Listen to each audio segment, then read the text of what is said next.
that our modern systems of communication are an extension into the external world of man's nervous system. Telephones, telegraph, radio, television, all this network of electronic devices is extending our nervous system in the same way as a wheel extends our feet. But consider, the extension of the nervous system electronically means the end of privacy. The inconvenience of everybody being able to barge in on us by telephone. Double that inconvenience, treble it, with the inconveniences you can imagine for a future technology, where you would not only have the sound of the person's voice on the telephone, but also their visual image. It can be so worked out technically that everybody can be equipped with a little gadget about the size of a pocket watch. On one side there is a dialing system, and on the other side there is a little TV screen.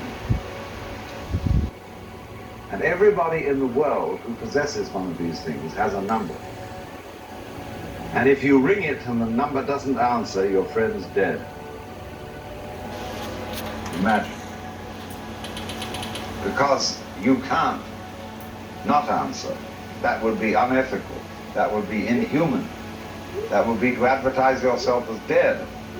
You must answer.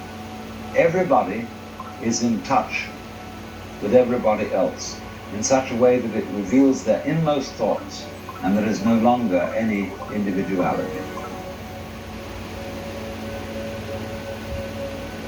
No privacy. Eventually, after attempting to control your thoughts, you would say, to hell with it. I'll think just the way I feel like thinking. Now, what we're afraid of, you see, is that some power will control all of us by this method.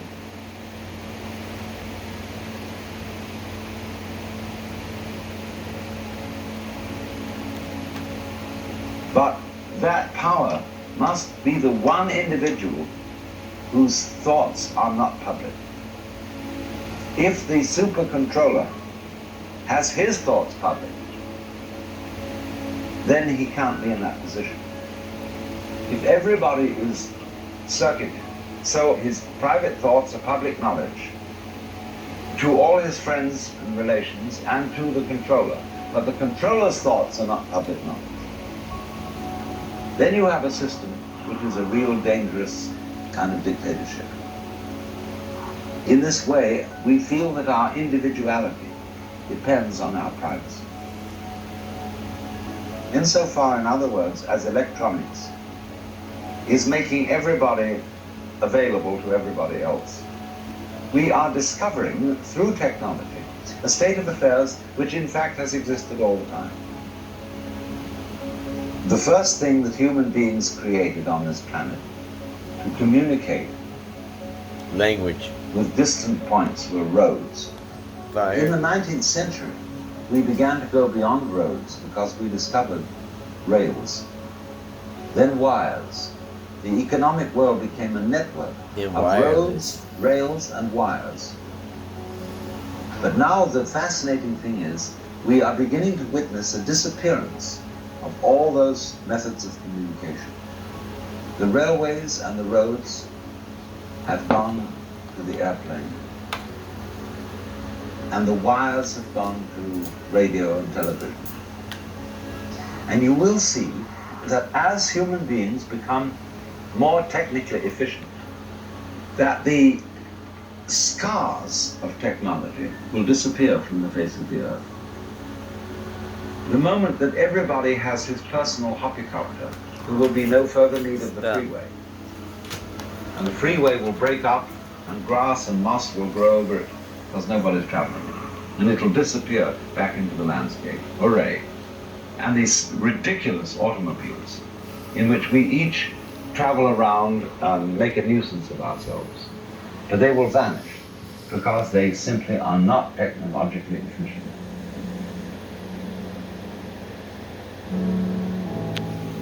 Because as a Why matter are of y'all fact, so well behaved when Mama's in there? if we couple the science of television with the science of laser beams, we can get a three-dimensional image of anybody we'd like to see right here in this room. In other words, you can contact your friends in New York and you can assemble them all together in laser beam images by, as it were, dialing each one and say, can you come on, can you come on, can you come on? Then we can have a laser beam created three-dimensional image. I'll let you So have anybody you want to talk to sitting right in this room. So that the same conference is happening in 5 different places. Let's say there are 5 people involved. That's it'll be in our heads. In each one of them, There will there's be one no of them safe there spaces. who thinks he's authentic.